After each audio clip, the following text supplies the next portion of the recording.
J'ai fait ma communion, j'ai fait ma confirmation, bref, un parcours, je dirais, traditionnel, incontestablement, mais sans pour autant avoir la foi. J'avais une vie tout à fait normale, je jouais au rugby, je buvais des bières, j'étais fiancé, tout se passait normalement, le Christ n'était pas là. Et à un moment donné, je comptais me préparer au mariage, et tout naturellement, j'ai rebondi de manière assez forte sur une parole de l'Évangile. Alors c'est mon cas personnel qui est « Cherchez et vous trouverez ». Frapper et l'on vous ouvrira. La question qui s'est posée à moi, c'est à un moment donné, on me parle d'une relation qu'on peut avoir avec Dieu, mais est-ce que je veux savoir? Est-ce que je veux comprendre? Est-ce que je veux connaître un peu tout ça?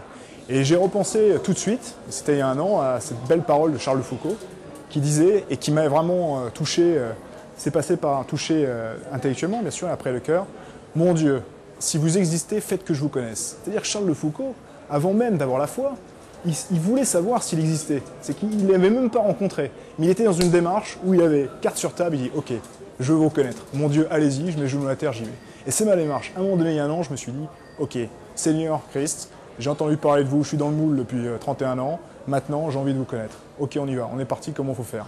Et bien là, alors après on peut dire c'est de la coïncidence, on peut dire c'est le hasard. J'ai rencontré un père qui m'a donné les éléments. J'ai eu la porte ouverte à l'école des responsables de l'école cathédrale, j'ai eu des grâces sur grâces, j'en reviens à peine, et je chemine dans ce parcours de foi qui est parti à un moment donné de cette conversion que j'ai voulu, puisqu'on parle de Dieu qui a fait un pas pour nous, un pas énorme, en livrant son Fils, mais il faut que l'homme fasse un pas.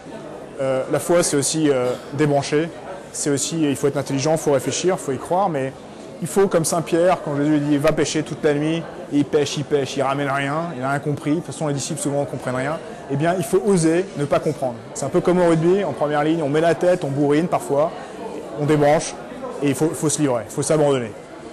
Ma vie aujourd'hui, j'ai le sentiment qu'elle s'enracine spirituellement, alors après concrètement qu'est-ce que ça veut dire?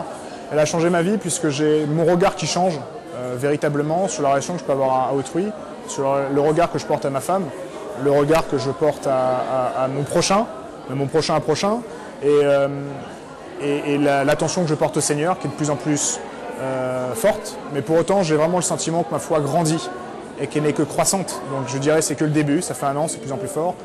Et j'espère aller jusqu'au bout, jusqu'où le Seigneur m'appellera.